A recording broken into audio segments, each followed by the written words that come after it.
I'm Laura Flanders, and this is The Laura Flanders Show, the TV and radio program that seeks to raise radical spirits by interviewing forward-thinking people with real experiences of shifting power from the few to the many in the worlds of arts, entrepreneurship, or politics.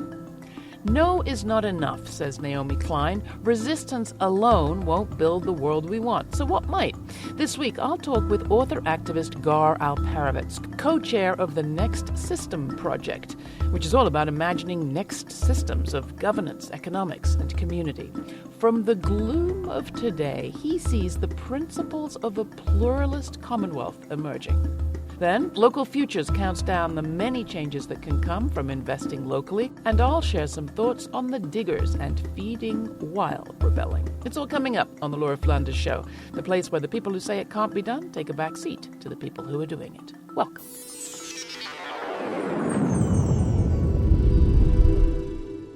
So there are times for ideas as well as action, but ideas that can foment a future plan for action, or many plans.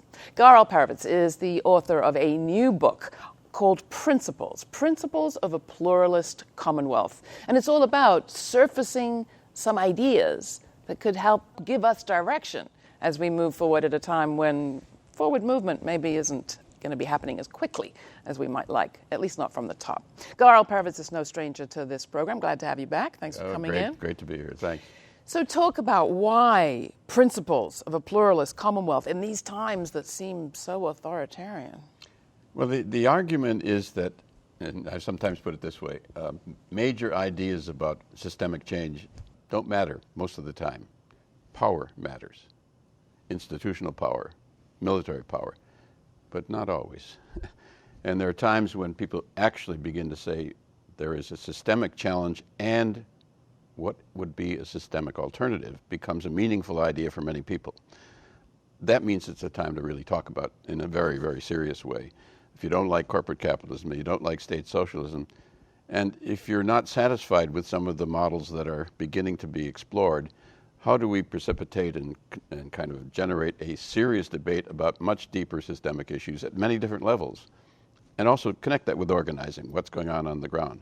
I don't think books like this matter most of the time, but I think it's the time when people can actually engage with very, very serious theoretical problems. So talk about a little bit more about that, because you've been on this path for a long time. We've had this conversation about systemic change being important and putting out ideas being important, but this feels to me as if it is tailored specifically for the post-Trump election moment in some interesting ways. It is indeed, and indeed we've made the book available free.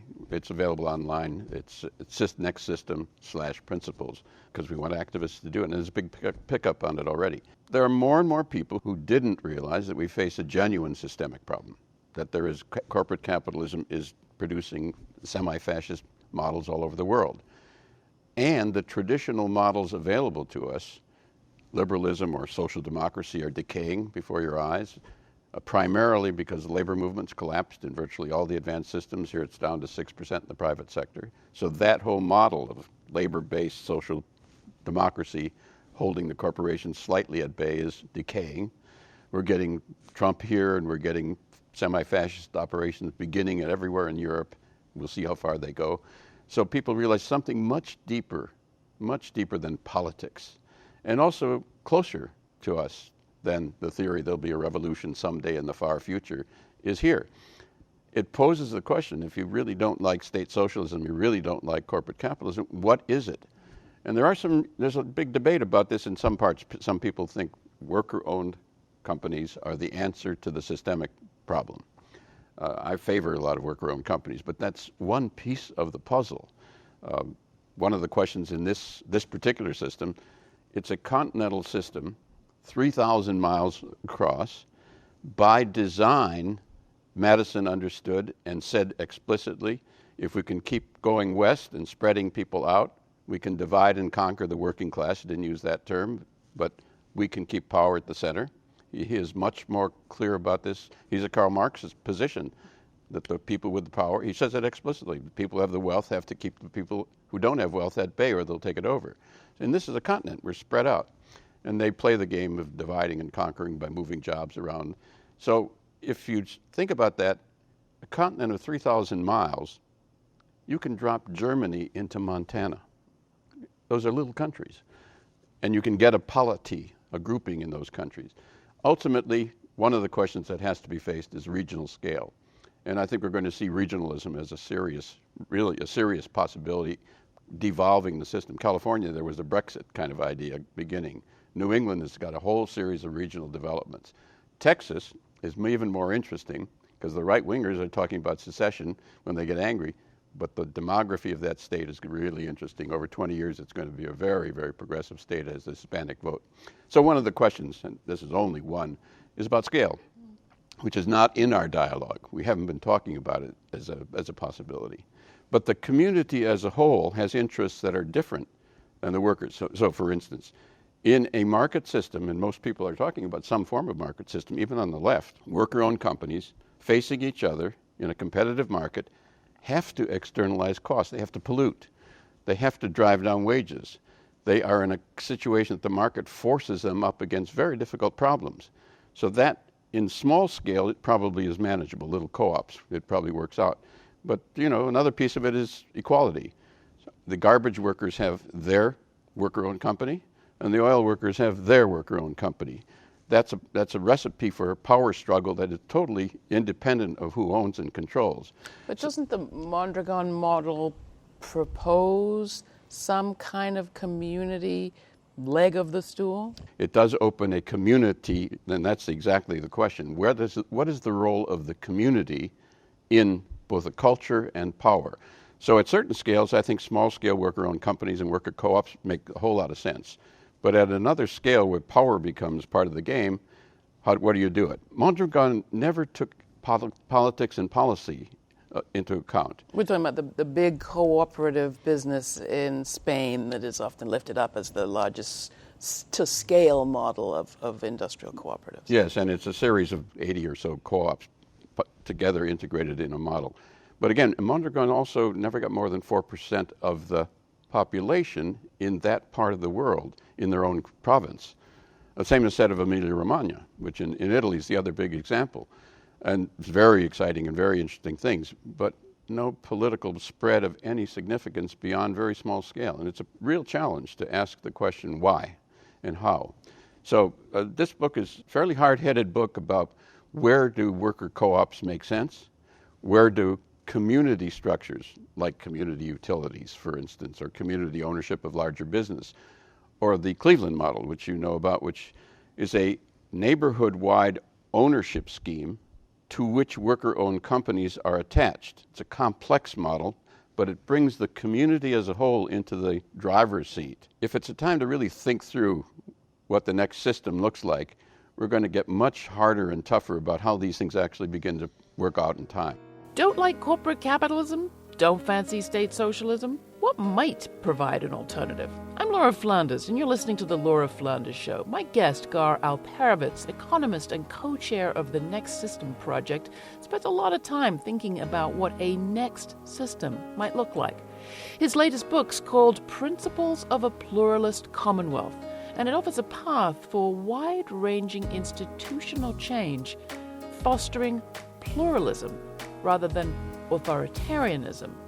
In democracy, in this moment, he believes this is the most important time ever in American history, even as big as the American Revolution. Much more to come. The troubles can't invade any one of us, and our dreams fade away. The flame, the fire in our hearts can't get caught up in the gray.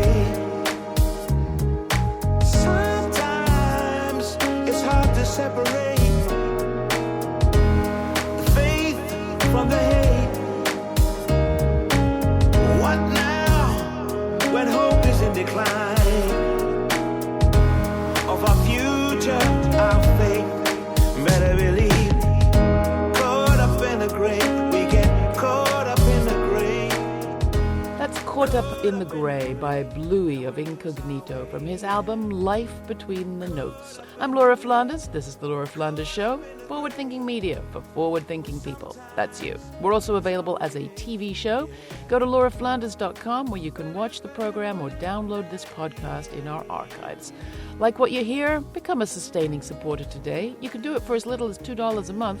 Put your money where your media is. Again, that's lauraflanders.com. Now back to my guest, Gar Alperovitz, co-chair of the Next System Project, and editor most recently of Principles of a Pluralist Commonwealth.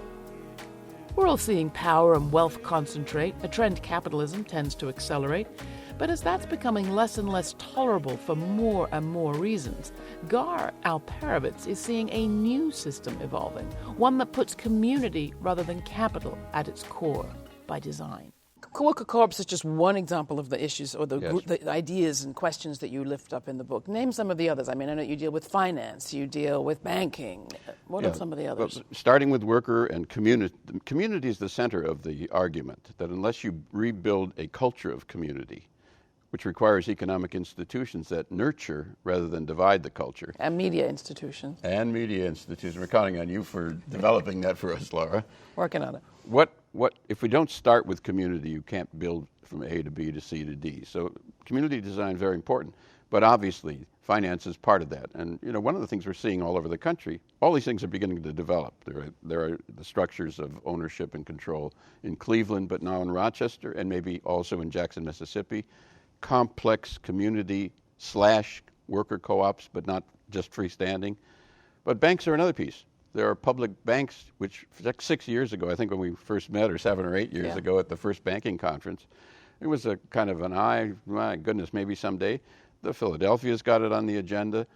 Santa Fe's got it. Los Angeles, Oakland, Washington, D.C. So there's a big expansion now of an idea which seemed extremely impossible of cities and communities owning public banks and then using that resource to finance worker-owned co-ops, complex development projects, et cetera, et cetera. And something similar going on around energy.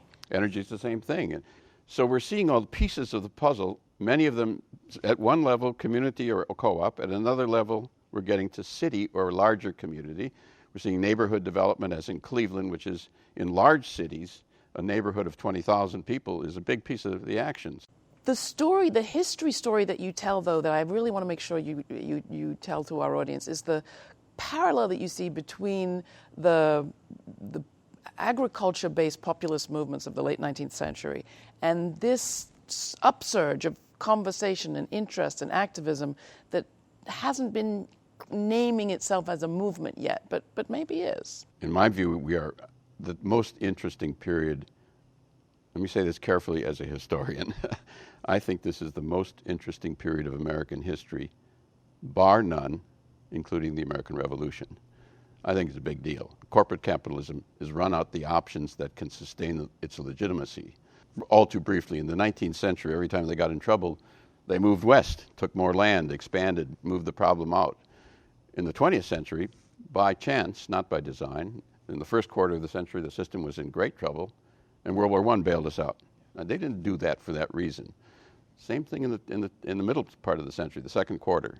The Great Depression was floundering at the end of the 1930s. World War II bailed it out. Then Korea, Vietnam, and the big Cold War, third quarter of the century. During the Korean War, we were at 14% of the GDP in military spending. This economy now has only 3.3% of the economy for military, and it's huge, but not enough to manage the system. So it's kind of been on life support. It's in decay. They can't manage the system properly, and they're running out of big wars, which they can't do because of nuclear weapons. So I think the system will continue to stagnate. There will be violence and a sense of building that something's really wrong here, because I think they've run out of the capacity to actually manage it in a way that keeps it legitimate. This period is the opening phase. I'm a historian as well as a political economist. This is a period where the big deal is, I think, on the table of opening the large questions of capitalism without the usual capacity to resolve them available. So time for organizing, time to rethink the old models, and that's exciting. A lot of people are rethinking. We don't like state socialism, and what is the alternative model, which is what this is. Is it this swirl of activity around new economy that creates the new political frontier, as it were? I think what creates the frontier is the pain levels at almost every level. And I think what the new economy movement, which we've talked about many times and we're both involved in, is beginning to look for ways in different parts of it to build up new alternatives at every different level. Black Lives Matter is looking at these things. What's going on in Jackson, Mississippi could be very interesting. But also there are Hispanic developments that people haven't quite caught on in Albuquerque and in Los Angeles. There are many interesting experiments in the white community, but not enough. But what about the politics of it? Well, the politics of it is partly now reactive, I think. Angry, resisting, and that's very necessary. And beginning, as in Black Lives, to put out platforms. I think the next phase is actually getting serious about, if you don't like corporate capitalism and you don't like state socialism, what is it that you want? And let's go beyond slogans and really have a serious, as I say, ideas matter sometimes. Let's have a real discussion of what makes sense and how we build on the pieces of the puzzle that are beginning to develop all over the country, laying groundwork. You know, my heroes are the civil rights activists in Mississippi in the 1930s. They were the people who laid down the groundwork for what, you know, it's easy to join a movement when the movement's moving. It's very hard to do it at the early stages when you're developing the preconditions of the movement. And I think that's where we are. I think it's a very, very important period of history. From a historical perspective, my guest Gar Alperovitz thinks we're at a transformative moment with new economic models and organizing already taking root. Built on a lot of pain and hardship for sure, but movements for equitable change are slowly but steadily on the move, he believes. Much more to come. There's no reason to deny and to hide who we are. There's an answer, a solution to all that's in our way. If you let your feelings show, the struggle will soon be over. Got to learn to let it go. Turn the days of fear to wonder.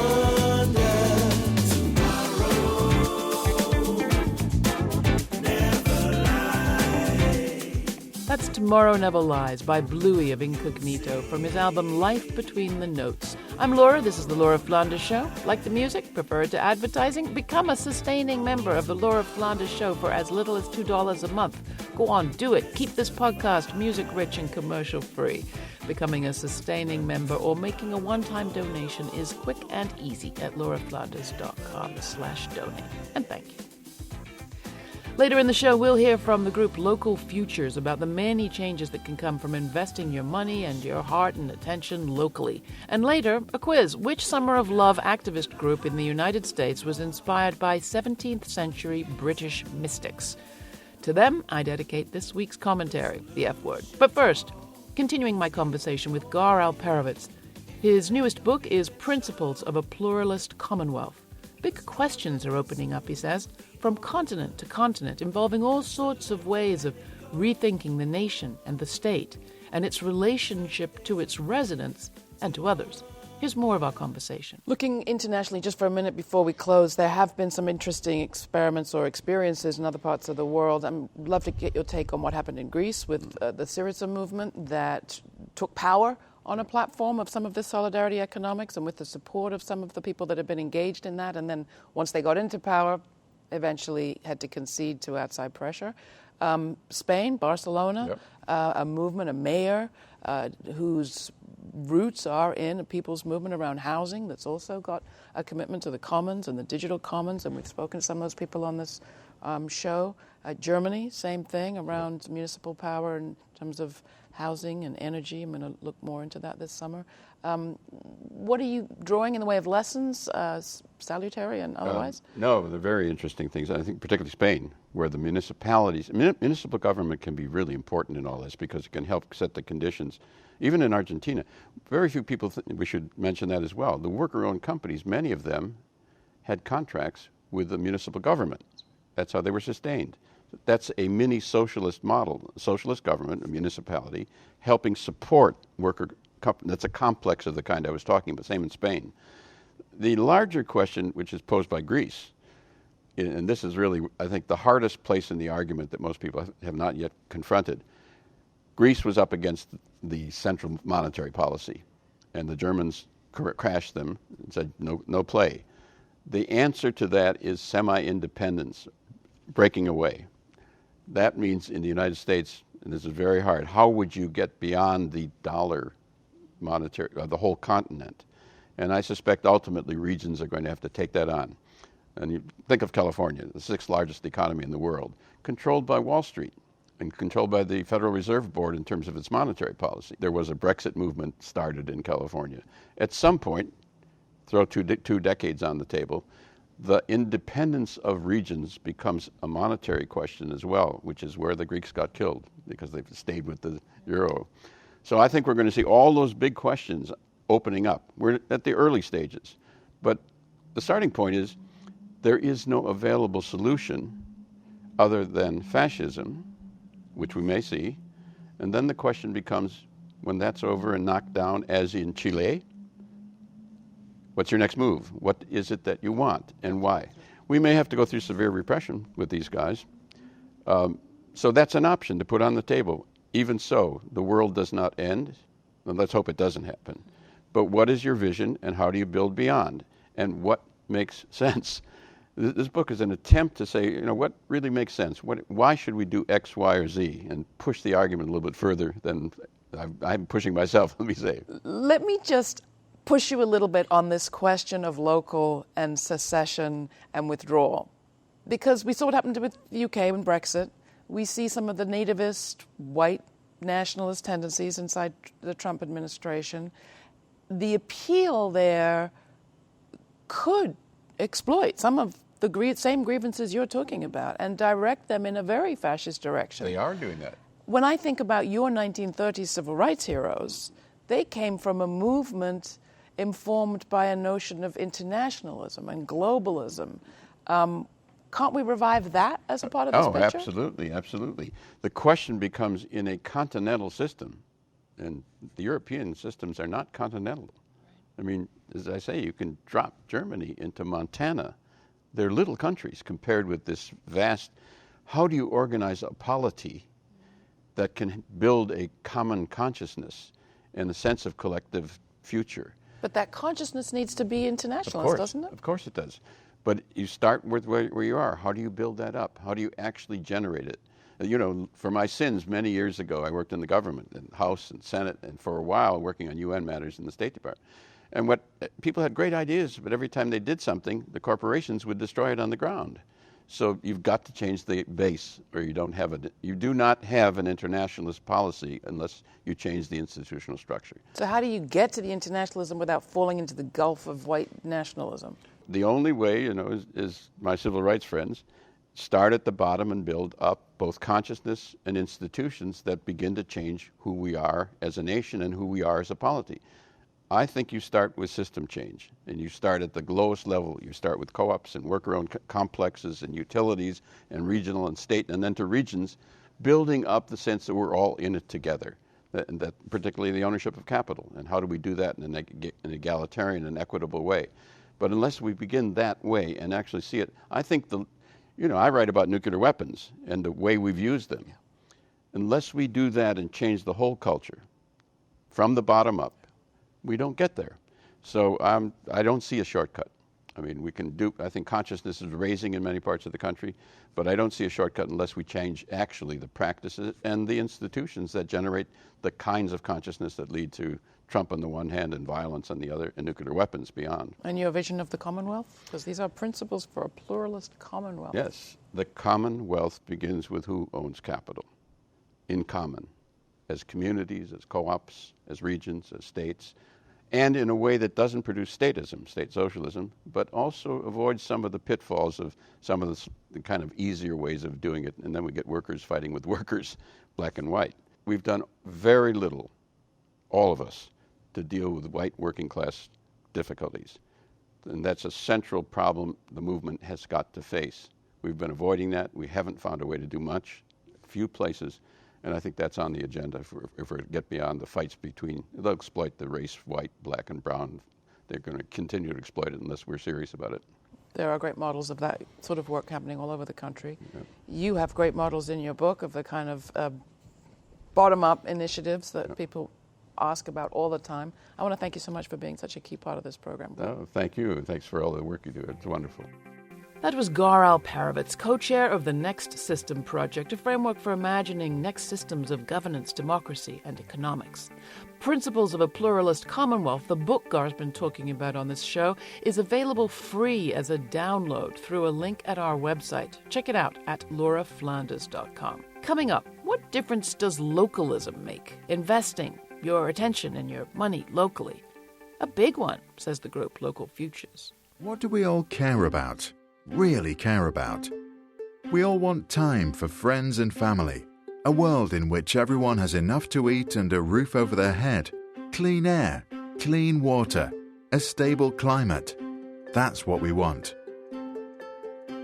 But what are we actually getting? The fact is, most of the things we truly care about are further away than ever.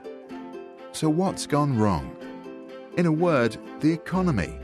More specifically, the global economy. In the global economy, our taxes subsidize corporate giants while killing off local businesses. There's more CO2, fewer jobs, and less democracy. All of this works for multinational banks and corporations, but it doesn't work for people and the planet. Time for a deep breath. Time to clear our heads of all the mumbo-jumbo of economists, politicians, and other so-called experts. Time to think an unthinkably simple thought. If the problem is globalization, how about heading in exactly the opposite direction and supporting local communities and economies instead? Whichever way you look at it, localization is a winner. It reduces inequality, it cuts down pollution, it provides more and better jobs. It connects us with life and with each other. And yes, it even helps to tackle climate change. Better still, it's already happening. So what can we do to help things along? First, join the movement to say no to the trade treaties that hand over ever more power to global banks and corporations. Second, put pressure on policymakers to level the economic playing field by insisting that the taxes, subsidies and regulations that currently favor the big and global are shifted instead towards the smaller and the local. Third, join with community groups that are rebuilding the economy from the ground up. Going local for a world in need of change. You can watch the nifty animated graphic version of that short on localism from Local Futures. There's a link at our website. Or watch it on our TV show. Find the schedule at lauraflanders.com. Next, the F word, this week's commentary. When you think of the Protestants, anarchist politics might not immediately spring to mind. But for the 17th century diggers, direct action was a divine mandate. Planting vegetables on public land as food prices were surging, they sought to create a new sort of economy, one that advanced collaboration and equity in a fundamental sense. Their calls for land redistribution quickly irked local landowners who called an army to intervene. The anti-gentrification movement of their time, the diggers suffered beatings, attacks from local gangs, and arson attempts, all at the behest of the lords and landowners who were right then busily enclosing and privatizing public land. As these relentless attacks carried on, the diggers split off and were ultimately evicted, but their legacy continues. Fast forward 3 centuries to the 1960s, and the diggers in San Francisco were distributing free food to people who needed it. As Danny Goldberg reminds us in his book, In Search of the Lost Chord, the diggers of San Fran participated in the be-ins that took place there 50 years ago this summer. Inspired by the 17th century radical Brits, they didn't believe in money or commercialism, and they also provided free legal aid and a free healthcare clinic that's still around today. The same period saw the Black Panthers run free breakfast, health, and dental clinics, an integral part of their plan to meet people's needs while changing the world. Which all leads me back to new economics. For the first diggers, it was a spade. For the second, a spoon. What's our new politics serving up for the people who need it today? Thanks for listening in. You can watch these interviews, see video exclusives, and find years of archives at lauraflanders.com. Like what you're hearing and what you're not hearing, like advertising? Put some money where your media is by supporting ad-free independent podcasts like this one. To support ours, go to lauraflanders.com/membership and help us spread the word. Remember, we don't have lobbyists or high-priced PR. We have you. Thanks. Share with your friends. Write us a review on iTunes. And be sure, we really appreciate it. These interviews are produced by yours truly, Laura Flanders, and supervising producer Anna Barsan, with Monica Mohapatra, Natasha Elena Ullman, Jeannie Harper, Danica D'Souza, Emily Allen, Charlotte Prager, Diego Romero Montiel. Write to me, tell me what you think. That's Laura, Laura, at lauraflanders.com. I'm pretty good at getting back to you, and I certainly read everything you write. The Laura Flanders Show is a collaborative effort. It is made possible by the Novo Foundation and listeners like you. We can't do it without you, only with you. Contribute at lauraflanders.com. Stay kind, stay curious. I'll be back next time. I'm Laura Flanders.